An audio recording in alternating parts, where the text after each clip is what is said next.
Dar viena sporto šaka aplankė Kupiškį. Tai grindų riedulys. Grindų riedulys aplankė Aukštaitijos miestą Kupiškį. Gražų saulėtą kovo mėnesio penktadienį Kupiškio miesto Lauryno Stuokos Gucevičiaus gimnazijoje Lietuvos grindų riedulio federacijos atstovai Edvardas Cirtautas ir Elidijus Rajackas gimnazijos moksleiviams, pedagogams ir miesto atstovams pristatė grindų riedulio žaidimą. Jo subtilybės papasakojo apie kilmę, geografiją, gimnazijai padovanojo inventoriaus ir surengė tarp gimnazistų varžybas, kurios baigėsi kovingomis lygiosiomis 6-6. Lietuviškas šio žaidimo pavadinimas yra grindų riedulys, o šiaip pasaulyje jisai daugiau žinomas kaip floorball, Skandinavijos šalyse salibandi, inibandi, Čekijoje ir Slovakijoje unihokiai. Žaidimas kilęs iš Skandinavijos, pradėtas žaisti Švedijoje, Suomijoje, kada ledo rytulio tarp sezonėje žaidėjai norėjo kažkokio tai judėjimo. Ir tiesiog salėje buvo sugalvotas toks žaidimas, kuris jau žaidžiamas apie 30 metų. Tarptautinė grindų riedulio federacija deda visas pastangas, kad ši sporto šaka būtų įtraukta į olimpinės žaidynės. Yra toks tikslas, kad iki 2020 metų tą galimybę paversti realybę, tikrovę. Pas mus grindų riedulys Lietuvoje kultivuojamas maždaug apie 10 metų. Buvo daugiau žaidžiama mėgėjų tarpe. Prieš 4 metų Lietuvos grindų riedulio entuziastų buvo įkurta grindų riedulio federacija. Ir dabar mes bandom šitą žaidimą paskleisti po Lietuvą, kuris yra, beje, Latvijoje yra labai populiarus. Latvijoje šis žaidimas žaidžiamas jau 20 metų ir mes semiamės tiesiog iš pačių artimiausių kaimynų šio žaidimo paslapčių. Lietuvos čempionate dalyvauja šiais metais 5 komandos, prieš tai dalyvavo 4, visos buvo iš Vilniaus, o šiais metais prisijungė komanda iš Ignalinos, kurie žaidžia antrus metus šį žaidimą. Irgi taip pat pradėjo šį žaidimą žaisti gimnazijoje Ignalinos ir labai sėkmingai tai daro iki šiol ir šiuo metu Ignalinos klubas yra vienas iš lyderių čempionate. Taip kad manau, kad kupiškiečiams yra tikrai geras perspektyvos šį žaidimą žaisti, tobulėti ir netgi pasiekti Lietuvos pirmenybėse kažko daugiau. Grindų riedulys šiaip yra toks daugiau nekontaktinis žaidimas, negalimi įvairūs jėgos veiksmai, negalima mušti per lazdą iš viršaus, kelti jos, negalima kamuoliuko stabdyti galvą, ranką, tik korpusu. Stengiamasi žaisti į kamuoliuką be fizinio kontakto. Žaidimas pats susideda iš 3 kėlinukų po 20 minučių. Vartininkas ir 5 aikštės žaidėjai aikštelėje žaidžia. Po 20 minučių yra nuobaudos 2, 5 ir 10 minučių. 2 minutėms šalinamas žaidėjas iš aikštelės, kai yra grubiai smūgiuojama į lazdą priešininko, kai yra kamuoliukas stabdomas galva, kai lazda yra pakeliama aukščiau juosmens. Visa tai yra padaryta tam, kad apriboti traumos galimybių ir kad tai būtų daugiau toks žaidimas patrauklus akiai. 5 minutės ir 10 minučių jau yra baudžiama už kažkokius tai grubesnius pažeidimus ar tai įžeidinėjimus teisėjų, komandos narių. Žaidėjai gali aikštelėje keistis kada nori išeiti, bet turi vienas žaidėjas būnantis aikštelėje palikti aikštelę, o kitas išeiti. Laikas stabdomas žaidime tik paskutinės 3 minutės, o šiaip yra žaidimas vykdomas be stabdymų. Lietuvoje kaip tokios moterų komandos nėra, bet praeitais metais federacijos iniciatyva buvo surengtas rungtynės tarp Ignalinos ir Vilniaus merginų. Merginos žaidžia grindų riedulį.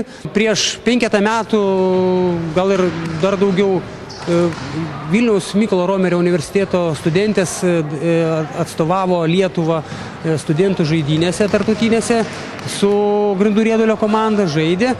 O Ignalinoje nuo praeitų metų yra sukurtos, kaip sakyt, galim sakyti, 5-6 merginos, kurios kartu žaidžia su vaikinais ir netgi dalyvauja Lietuvos čempionate ir muša įvarčius. Taip nedraudžiama, mes pagal reglamentą tai nedraudžiam, nes kol kas merginų komandų kaip po tokių nėra ir kad vykdyti pirmenybės neužtenka jų, turi būti minimaliai 4 komandos, kad būtų vykdomos pirmenybės, bet labai tikimės, kad ir merginom bus šis žaidimas labai įdomus ir netgi sakyčiau, kad su merginomis yra didesnis perspektyvas kažką pasiekti už Lietuvos ribų.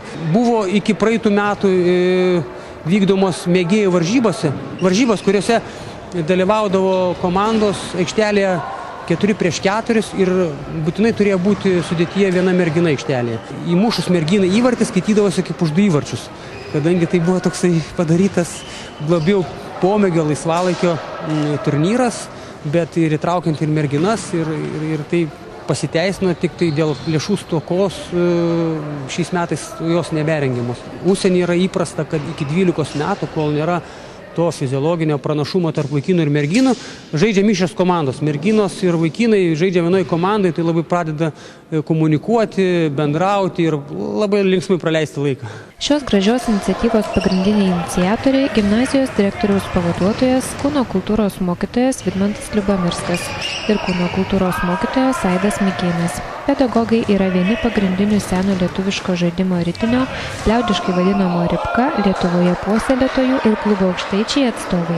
Pirmą kartą grindų riedulį Aukštaičiai išbandė kaimyninėje Latvijoje, Rezetnės mieste ir pamatė, kokį gražų reginį galima sukurti su skylėtų kamuoliuku, užsidegė noru populiarinti grindų riedulį ir savo krašte. Kiekviena draugystė, kaiminystė, bendradarbiavimas ir ypač su mūsų kolegomis iš Latvijos Rezetnės rajono.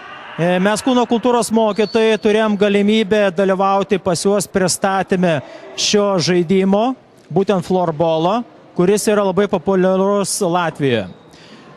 Mes savo ruožtu, kai jie pas mus buvo atvykę, mes pristatinėjom lietuvišką ritinį. Toliau mano patirtis varžybose ir Slovakijoje su tinkliniu, aš atkreipiu dėmesį, kad šis žaidimas yra labai greitas, labai aktyvus ir tai yra žaidimas, kuris užveda labai daug jaunimo, suteikia galimybės žaisti. Jis yra panašus į ledo ritulį. Panašus į ledo ritulį, bet tačiau nereikia ledo. Jį galima žaisti apskritus metus, tiek žiemą, tiek vasarą. Išnaudojant savo sporto salės galimybės, išnaudojant dirbtinės dangos sporto futbolo aikšteles, tai mes ir nusprendėm kartu su kolega Vidmantu Liubamirsku šį žaidimą pabandyti ir pradėti kultivuoti pas mus Kupiškio rajone. Pasidomėjus, kas labai nustebino, kad Lietuvoje pasirodo yra netgi Lietuvos grindinio riedulio federacija. Susisiekėm, labai džiugu, kad jie atsiliepė į mūsų kvietimą. Labai džiaugiuosi tai, kad geranoriškai su šia idėjinė ir iniciatyva sutiko mūsų Lauryno Stuokos Gucevičiaus gimnazijos direktorius, skiria pirminį finansavimą. Na ir šiandien mes turim šio žaidimo pristatymą. Ir aš manau, kad ne tai, kad mes turėsim pristatymą, ne tai, kad turėsime dar šalia krepšinio, futbolo ir tinklinio šį naują žaidimą, bet aš manau, kad turėsime ir naują komandą Lietuvoje. Tai būtent Lietuvos grindinio riedulio. Pirminis inventoriaus įsigijimas tai yra būtent mūsų gimnazijos direktoriaus dėka ir tuo pačiu šios federacijos irgi indėlis yra remiant šios sporto šaką, tai būtent su inventoriumi. Tai yra dalinis toksai finansavimas ir iš vienos ir iš kitos pusės. Ir aš manau, kad ateityje mes tikrai plėsimės ir įsigysime ir daug geresnę, profesionalesnę įrangą ir aprangas. Brangiausia tai yra, jeigu atkreipėte dėmesį, tai būtent vartininko apsaugos. Aišku, lazdos gali ir lūžti, gali kamuoliukai subirėti, bet viskas yra, norint siekiant aukšto sportinio meistriškumo, yra keletas ir galimų finansavimo šaltinių, per ką mes galim tuos inventorių ir įsigyti. Pirminę tą metodinę medžiagą mes jau turime. Toliau geranoriškai šios sportinio žaidimo federacija sutiko ir toliau konsultuoti ir pateikti papildomą metodinę medžiagą, netgi atvykti ir konsultuoti čia vietoje. tai, ką mes matome ir šiandien. Jie pirmas mokomasias programas, tai būtent jie pravedė su mūsų gimnazijos moksleiviais. Federacijos atstovai savo ruožtų tikisi, kad tai bus dar vienas Lietuvos regionas, kurio jaunuomenė pamils šį gražų, dinamišką ir patrauklų žaidimą. Grindų riedulį Lietuvą atvežė žaidimą entuziastai, turbūt tie, kurie pamatė turbūt Skandinavijos šalyse greičiausiai grindų riedulį, nes ten jis yra labai populiarus, tarkim Švedijoje, Suomijoje, tai yra, galima sakyti, turbūt sportas numeris 2 po ledo ritulio. Tai taip Lietuvoje turbūt grindų riedulys atvyko prieš kokius gal net 20 metų, tačiau kažkaip sudėtingai jam sekėsi vystytis ir išpopuliarėti. Tai šiuo metu Lietuvoje vyksta Lietuvos grindų riedulio čempionatas, kuriame varžosi šiemet 5 komandos, tikimės, kad tas skaičius su metais didės, nes pernai buvo 4 komandos, taip kad kas metus vis kažkas naujo prisideda, vis nauji miestai, tai tikimės galbūt ir vienas iš tokių miestų bus Kupiškis. Susidomėjimas jaučiamas iš visos Lietuvos, tiek Panevėžys, tiek Kupiškis, tiek Ignalina, tiek Molėtai, tiek Alytus, Kaunas, taip pat Klaipėda. Esame išdalinę nemažai inventoriaus mokykloms. Kol kas su finansavimu tai yra gana sudėtinga pas mus. Dažniausiai visas sportas pas mus laikosi iš entuziastų asmeninių lėšų. Tiesa, federacija yra eilę metų gavusi paramos iš sporto rėmimo fondo. Už tai buvo įsigyta įranga, inventorius, kuris buvo išdalintas mokykloms po visą Lietuvą. Tai yra išdalinta maždaug apie 50 komplektų įrangos į įvairias mokyklas Lietuvoje. Labai puiku buvo matyti, kad žmonės yra tikrai užsidegę ir mes turbūt pirmą kartą su manim susisiekė gimnazijos atstovai dar pernai. Man atrodo, mes gruodį pradėjome bendrauti su gimnazija ir taip vis atidėliojom tą mūsų vizitą, bet tikrai jautėsi, kad gimnazija yra suinteresuota ir labai smagu čia atvažiuoti buvo ir parodyti šį puikų žaidimą, kuris tikimės, kad prigiši. Įgūdžiai tikrai yra labai greitai įgyjami, tai tikrai nėra labai kažkas tokio sudėtingo.